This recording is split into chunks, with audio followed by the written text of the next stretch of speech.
All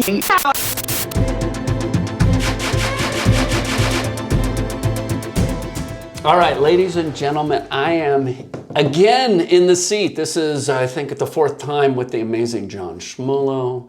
And John's going to be doing an interview mostly of me, but come along on this journey because some of you know this story. I'm sure there's going to be some tidbits that you don't know about how I ended up here in the Philippines. But I'm here and I'm happy, and let's do it. Let's do it. Okay, let me do it. So, Marco, always great to have you back. How's life going? Jono, it's going fantastic. Sorry to all the Jonos in Australia. Maybe when you do, are we going to talk about the drag queen thing you do sometimes? No? We're not going to talk about that or your pink underwear. So what I do want to talk about is why you moved to the Philippines. So tell us again, how many times have you been here? Times. I would say probably 4 or 5 times. Sure. This recent time is the big one. So 7 months, I think we're going on now. Sure. So this, for the foreseeable future, is home? This is home. Okay. Yeah, I just recently, within a mental space, I've moved into Cebu is my home. So let's back up a bit. Where are you from originally? Grew up in Southern California, and then moved to Oregon with the first family of my 2 sons, and my first wife was there 20 years in Portland, Oregon area. And then for second marriage and business as a videographer after the 30 years of teaching was in Lancaster, Pennsylvania. So those are all very different places. They are. And was it work or family? What brought you from place to place? It would first time to Oregon was work, taking on a youth director job at a large church. Hey, we're kindred spirits. And then definitely the second marriage brought me to Pennsylvania. And then part of the deal was I'd open up my new entrepreneurial videography business. Sure. And that's, to this day, that's really how you're paying the bills, right? It is. So tell us a bit more about your experience. What kind of work do you do with videography? Are you working with nonprofits or corporations? Are you doing documentaries or commercials? Yes, and yes. Okay. And no on commercials. So definitely nonprofit promos for good causes. I did a lot of pro bono work in the beginning because I could. And then at this point, I still have done a lot of pro bono work as I've traveled. I find a great nonprofit, I say, hey, I'll make you a video, and then I get to get inside the organization, meet great people. So, but I'm definitely a documentary trained filmmaker. Part of the transformation going on for me right now with moving to social media is that you don't necessarily bring or want to bring some of those skills, because some of those skills take a lot of time. Sure. And when you have a quick turnaround on a YouTube channel, you can't be doing detailed editing like you're going to do for your feature film. Sure. So I'm learning quickly, and I don't know if it's quickly. I'm learning. You are dragging me. You and all your. This is what YouTube likes. Yeah. Believe me, look at my amount of views on this video. I don't know. I'm the last one you should listen to about what YouTube likes. But I see what's popular out there and what people really watch. That's for sure. So I think it's always the balance of, obviously wanting a wider audience, if you're going to put all the work into creating videos, but also have something that is meaningful to you and that you think you could help other people out, and it's a challenge to find the balance. It is sometimes, and that would be absolutely critical for my work. My whole life has been about service. That's where I get my high. That's what gets me up in the morning. So if I'm not doing something that is in some way serving, I'm gonna very quickly lose interest, feel antsy and such. So hence, whether it was what I was doing originally with Marco Explores, the YouTube channel, which basically sharing my journey with my friends and family. But now with the new channel, definitely this is going to be about making the world a better place. Yeah. So tell us more about what you're doing with this new upcoming project. So Being Empowered will be a social media platform based in Patreon. So I have said no to the algorithm, the YouTube gods that dictate what's popular or not. At least initially, I'm saying no. So it'll be a membership platform, and I'm still working out all the details of what that looks like. Mostly a Western audience, obviously, but I'm even trying to figure out a formula with Patreon that allows all my Southeast Asian audience to participate in, even if they can't afford $5 a month. Sure. So that's the goal, and then teasers and behind the scenes and things like that would be on YouTube, Facebook, and Instagram. Sure. So what kind of content are you planning to have? This is the classic Oprah, Ellen DeGeneres. Which is all of what I think of when I see you. Maybe a little more Ellen, but... Either. Gosh, you put me in those categories, I'm a happy camper. But it's definitely go out, tell a human story, and then not only tell this human story of probably some sacrifice and challenge and overcoming, which in the pilot episode, it's like glaringly obvious how that story is amazingly inspirational. But then taking half of all net proceeds of the Patreon channel, and that goes to supporting this person in hopefully a long-term sustainable way, not just a check, but something that continues to enrich the community's life. That's the goal. Yeah, very, very good. So let's fast forward a bit. You moved around in the U.S. for, most of your life. I know you've traveled around Southeast Asia a lot. You've wound up here in Cebu. Why travel to begin with? So what made you, start to think, well, life here in the U.S. Is great and all, or maybe you weren't thinking that. Why didn't I start traveling overseas? Well, John, we need to go way back. Way back. So an only child and adopted. And I was an alien compared to my adoptive parents. So my adoptive parents were, I'd say, typical American, and they were great, by the way. Yeah. Incredible, Kathleen and Bob. But Kathleen and Bob adopted this boy child who obviously in his DNA from moment one was like, that mountain, I shall go climb it. Right. I don't care if I'm 5 years old. I can go climb that. So Sure. I was constantly. They were probably saying, "Bob, where is Mark?" I was referred to as Mark in those days. Sure. So it's in my DNA. It always has been. But I was living the American dream. I got married. I was teaching, all those things, and so I never.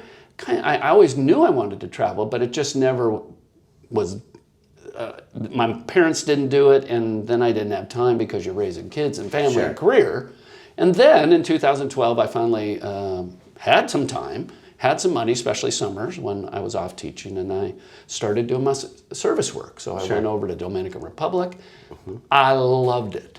I mean, I can't tell you how much I loved it, even with the physical discomfort of humidity and bugs and God knows what else we experienced during that summer. I loved it. So I knew I wanted to do it. I get it. So what do you think it was that you loved so much about that? So you just mentioned a lot of the discomforts. In the U.S., I'm sure you have none of those at the time. What do you think it was about traveling there that just made you love it in spite of the inconveniences? And again, this might go to what's written in our DNA. I'm not sure, but I think you and I and the other travelers we know, I think we're a very small percentage of the population. I think most people say, yeah, I like to travel. But I think most people like to travel like 2 weeks a year, I like to go travel and then come back home. I want to be home. And so, and your DNA is probably a little more like that. Mine, oh my gosh, it's just always been, I want to know the unknown. I've always been attracted to the unknown. And so travel gives me that, like, okay, you are in a completely different culture. Nobody speaks English. What are you going to do? So it's a challenge. And I love human beings. I Sure. just love lighting up people's life. I had mentors who lit up my life. And so that definitely was contagious. And now I do it wherever I go. Yeah, yeah. So for you, the initial, part of it, is it just, brought out a part of you that it sounds like you didn't know was there until, you kind of discovered it and you've never been able to look back. So where are some of the other countries that you've been? So the 2012 Dominican Republic, I did Haiti, that trip also. And then it wasn't until 2019 in January, after a second divorce, okay, now I'm really free. I have money, and my kids are grown. So then it was all the recipe for I can go see the world. And through some things, circumstances and such that kind of pushed me, all of a sudden it was okay. So I did a month of research, and I literally said, okay, I'm in Portland, Oregon. So if I get a globe and I put my finger through the center of it, where would it end up on the other side? And it was Southeast Asia. Interesting. And so my first stop was Dhaka, Bangladesh. Interesting. And so then it was just a quick little. And why there? Because number one, that's where my finger ended up. But number two, there was one connection to some dear friends that are American Bangladeshi, and they had friends there. So I was like, well, at least there's kind of a safety valve if things don't go well. Sure. So I was being reasonably wise. I had no idea what I was getting myself into. Sure. My gosh, which I have kind of created some videos trying to capture, like how blown away I was, because Dhaka, of all the Southeast Asian countries, that is probably the most difficult and will shock your senses the most. So far, at least for me, it's Dhaka. Sure. So crazy. And so what'd you think of it there? Well, it was when you first do that, burn the ships in the harbor, sell your car, sell your house, sell everything, get a little storage closet and go, there's huge energy. So I'm glad I had that, because between mosquitoes and dust and, if I go there now, I definitely have to really gear up. But my initial energy, I was out in the streets immediately. I was having a blast. And it's the only place that I was a freaking rock star. Right. I was. They would come up to me, and the part of Dhaka that I was in, which is called Uttara, no tourists. Zero tourists, almost zero expats. So I was the anomaly walking around, but everybody wanted selfies. And so it was. That's cool. So everybody's super friendly, hospitable. Yeah. So it was just an overwhelm, but in a good way. So I was there for 3 weeks, and then I made some really close friends with, especially one gentleman, Mujib, who ran an English school. So I came and taught at the English school, and just loved it. That's great. So where else? Give us kind of a list of some of the other places. Then from Dhaka to Nepal, Kathmandu, 3 weeks, and then to Bhutan. That was just 1 week. Love Bhutan. Then to Kolkata, India. Then I tried to come back to Dhaka, but they didn't want me, so they deported me from the country for a later story. And then I went to Thailand, and Laos, Cambodia, Vietnam. Then I went back home. So that was 4 months. It was like, okay, I'm going to do 4 months. We'll see if I like being a nomad. Do I like all this? I loved it. Sure. So what year was it when that all ended? That was all 2019. So got back in the U.S. summer of 2019. Immediately started making plans of how am I going to get back. And I also said I'd love to have a travel partner. So that's when I jumped on dating sites, and so I found somebody who would be my girlfriend for... Your dating girlfriend. My dating girlfriend for 4 months, and she traveled with me, and that was wonderful. Sure. Yeah, it really was. And and I came back, and then I kind of went to all the same countries except the Philippines. That was my first trip back to the Philippines, because she was from the Philippines. Right. And she was from this area in Cebu. Very interesting. Yeah. So out of all of those countries, why do you think here? So I would say and it has part of it's dating. Okay, so at least the site I'm on, which is called Cherry Blossoms, it really For all you girls out there wanting to date this guy, Cherry Blossom, now you know where to find him. All right. My gosh, I think I'm inactive, sorry. But it specializes in American Filipino. It has other countries, but it's mostly that. And it's been kind of the most real one, but I know there are other good ones. So that's one reason. And because you're hoping to find a partner from Correct. the Philippines. Okay. And the Philippines would be a leading candidate for that person because of the English. And I know everybody talks about that one of the huge positives for the Philippines is that most people have some English enough to communicate, and many are fluent. Sure. So language and communication, at least for me, I know for you, it's huge. When I go into, let's say, a province of Laos, there is zero English, and it's a novelty. It's fun to be out there. I'm doing my gestures. I'm using my theater arts to communicate, but you can't do that forever. Sure. You Hard can't. to live like that. Yeah, because after a while, you've already told them you have 2 kids and you're divorced how many times, and you gotta, if you want to talk about anything of substance, you have to have complex language, and that learning another language, and as we both know, is very difficult. Absolutely, absolutely. So in all of your travels, you've really loved the experience of being in different places, connecting with different people.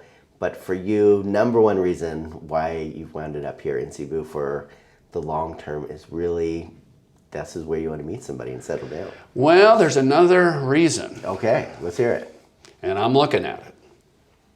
Some other pretty girl.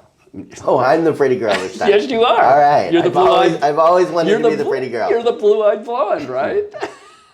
No, it's quite seriously. Our connection coincided with my first dating experience, which was a girl from... Okay, wait, let's just clarify that. Our connection with your first dating experience... Are we going to tell the truth, John? Is it time to come out of the closet, Blair? No. We're both very hetero, but very supportive of any other lifestyle. There you go. Correct.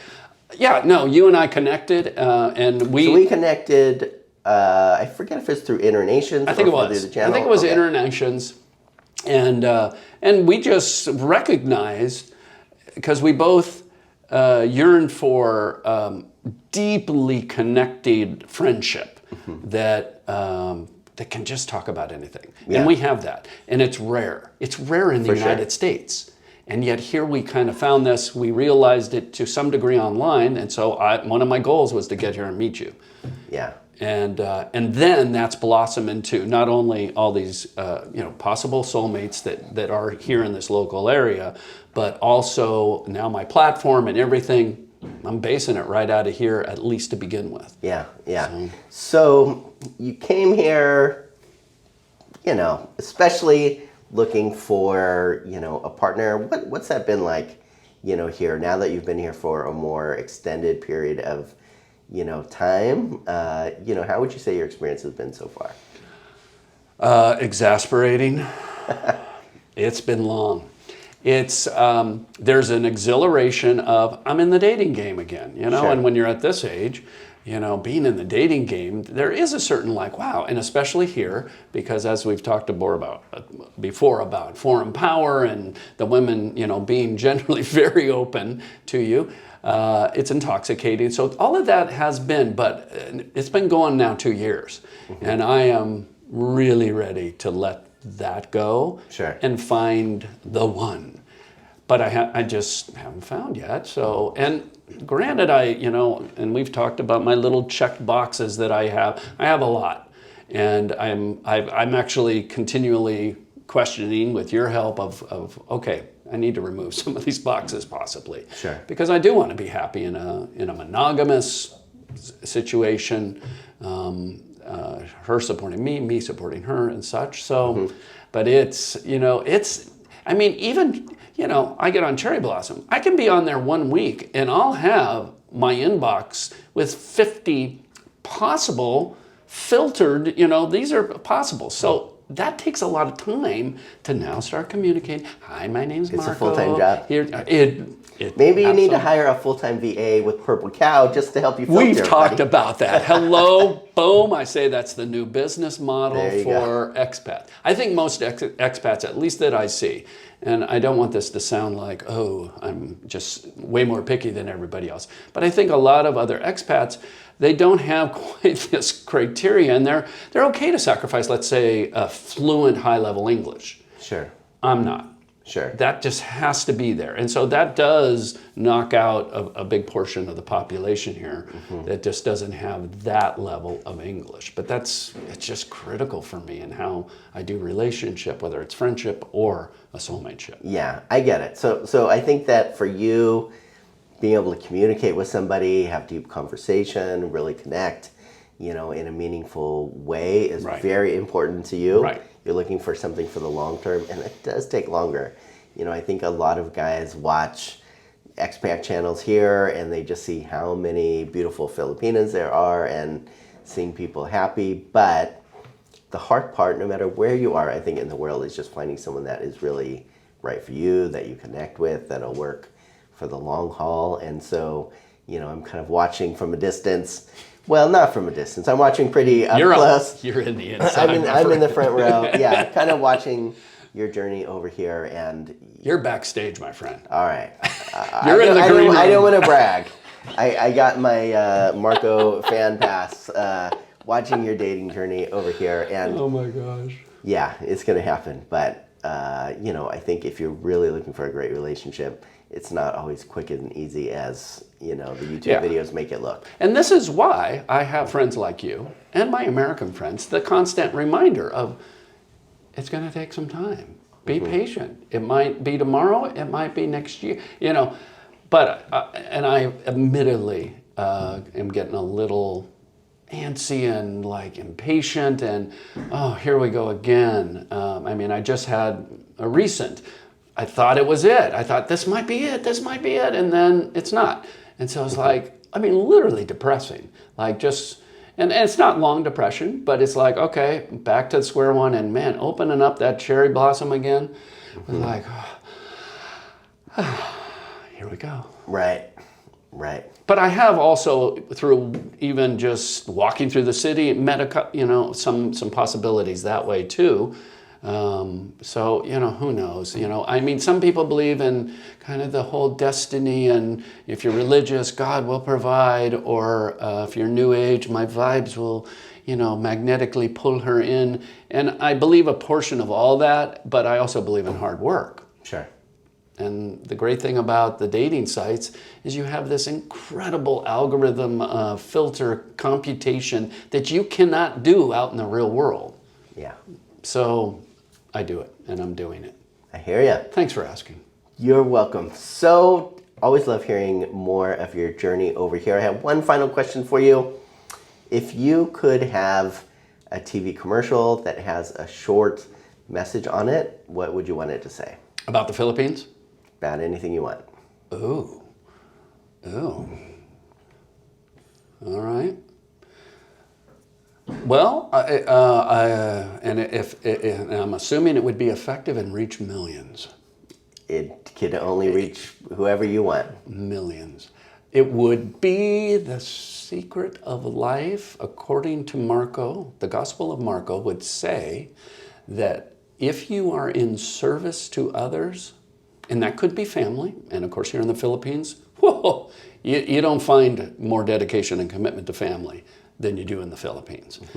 But that service to others is the secret to life. Happiness, contentment. For me, it's not so much family at this point, but it's just the human beings that I come in contact with. And so whether it's, and I've learned this through a couple mentors I've had, whether it's I go to 7-Eleven and I see that clerk's having a tough day because the other expats are treating him poorly or something, or her, or I'm out doing, in a small community, and I'm gonna do my best to light this community up and appreciate them and have them appreciate each other, and just have a really maybe appreciation for what life is, even though we look at a lot of life in the province of like, wow, that's difficult living. Yeah. Yeah. Good stuff. Great That's message. Thanks again for being here. Oh my gosh. So I just want to do a huge thank you. Again, appreciation to my dear friend John. And I will also, let you know. And there is a new name for the channel. Again, what is it? American Entrepreneur in the Philippines. Yeah. And so not only my new channel is going to be starting, but also in the works is Soul Bros in the Philippines, a new podcast. Looking forward to that one. All right. Thanks, John. My pleasure. Thanks for having me. Okay.